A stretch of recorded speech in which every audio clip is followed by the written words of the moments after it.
'Cause I was your best friend, and now I'm just losing all of my senses, and I just can't go there.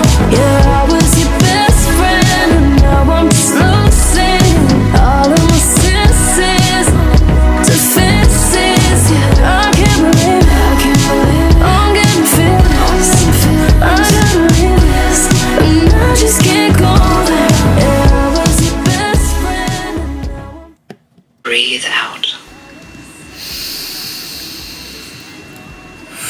Keep doing this, and as you do, become aware of your body relaxing, your spirit settling, your heart softening, opening, becoming more receptive,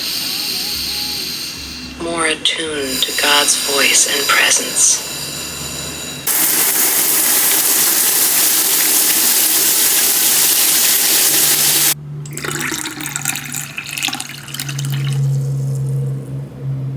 Hey guys, welcome back to a new video. I'm so thankful that you're here. If you're new here, my name is Emily Kelly. I'm a 27-year-old flight attendant for a major US airline. I currently live in Dallas, Texas, and I'm also a certified health coach. I love all things health, wellness, and cooking. So I'm so thankful that you're here. I hope you're having a wonderful day. And I thought it'd be really fun to do a Q&A. I asked people on my Instagram if they had any questions for me to shoot them my way, and also made a post here on my YouTube. Let's get into it. So the first question was, how do you deal with jet lag at work, and does your sleep get affected by being in different time zones?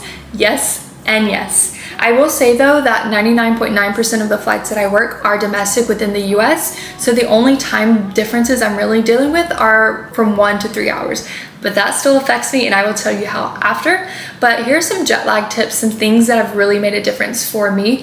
Everyone is different, but I avoid alcohol in general, but definitely avoid it on your long flight over, say from Dallas to London. It's just gonna dehydrate you, and dehydration makes jet lag symptoms worse. Hydrate, hydrate, hydrate, that leads me into that. Make sure you're drinking a lot of water. Try to avoid caffeine the day of your flight, which I do, and I love my matcha, y'all know.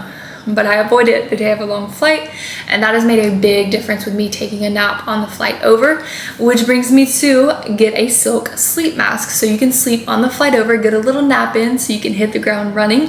Definitely hit the ground running when you get there so you can make the most of your day, and then sleep on the normal schedule in your new destination. Invest in some good adaptogens. Adaptogens are things found in nature that just help your body deal with stress and adjust to your new time zone because your circadian rhythm is thrown off. And also get some good natural sleep supplements. I will link all of this stuff I'm talking about in the description down below so you can check them out. You know, the sleep supplements are just gonna help your body relax and get you into a calm state so you can adjust to your new time zone quicker. Another question was, are you vegan? And the answer is no, but I will say that I eat 90% plant-based / vegan for health reasons, and it just makes my body feel really good, but everyone is different. Everyone has different needs, so you have to listen to that. There's no one diet or way of eating that works for everyone. I do think it's most important the quality of what you're eating instead of what you're actually eating. So if you do love to eat meat, make sure it's the best organic, grass-fed, pasture-raised meat if you can get that. And if you're eating a ton of plants, make sure that it's organic. It's more about the quality.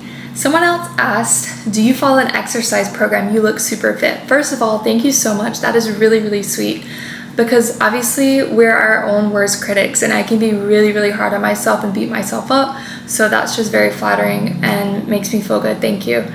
But no, I believe it's 90% of what I'm eating. I definitely take care of my body really well in regards to what I eat / genetics, and then 10% of my movement. I love low intensity workouts like Pilates, yoga, or walking. I also do light weights. I love my Bala bangles. I travel with them. They just amplify my workout. Someone else said, do you want to be a pilot? And the answer is no. I used to try to convince myself for years that I wanted to be a pilot because of the money, and the respect that you get. But y'all, it's just not for me. It's just not. I know myself. I want to transition into a health and wellness based role anyways, not in the airline industry forever. So I know it's just not right for me, but kudos to the people that do it. Are you a Airbus or Boeing girl? Boeing all the way. If it ain't Boeing, I ain't going. No, I'm totally kidding, but I'm definitely a Boeing girl. I know what you've heard about Boeings in the news, but we don't fly the specific one they were talking about. So don't worry about it. I just stay prayed up. That's all I can do, and trust that things are going to be okay. But I'm definitely a Boeing girl. I love the 737. It's my favorite plane to work on. I think it's comfortable for the flight attendants and the passengers. That's just me. A lot of people disagree with that. But if I had to choose an Airbus, it would be the A319, the baby bus, because it's very compact, it's comfortable, it's cute, and it's what are some of your life goals? I would love to continue growing my YouTube, build a health and wellness based community, to write a health and wellness cookbook / book, to have a biodynamic organic farm and help people who can't afford healthy food and give them some of the things that I've grown. Would love to have a wellness cafe one day with matcha, of course, and be a mom. That would be great in the future. I would also love to get back into acting and modeling. I did a little bit of acting in high school and college, a lot actually, and I did a few charity events for, you know, some fashion shows and different modeling things, but I have a passion for acting and would really enjoy getting back into. Thank you so much for watching this video. I hope you enjoyed this little Q&A. I really appreciate you guys. I have some really exciting videos coming up. I am so thankful for all the opportunities I've been presented with, thanks to you guys. I hope you're doing well. If you have any more comments or questions, please leave them down below. Know that you matter, you're loved, you're important. It's gonna get better and it's gonna be okay. I'm always here if you need to talk. You can also DM me on Instagram, The Hungry Flight Attendant, or just leave a comment here on YouTube. I never want you to feel alone. I'm on call right now with work. I have no idea where they're gonna send me. I could go to Tokyo or Tulsa, Oklahoma, but we're gonna make anywhere fun. Thank you, and I will see you next time.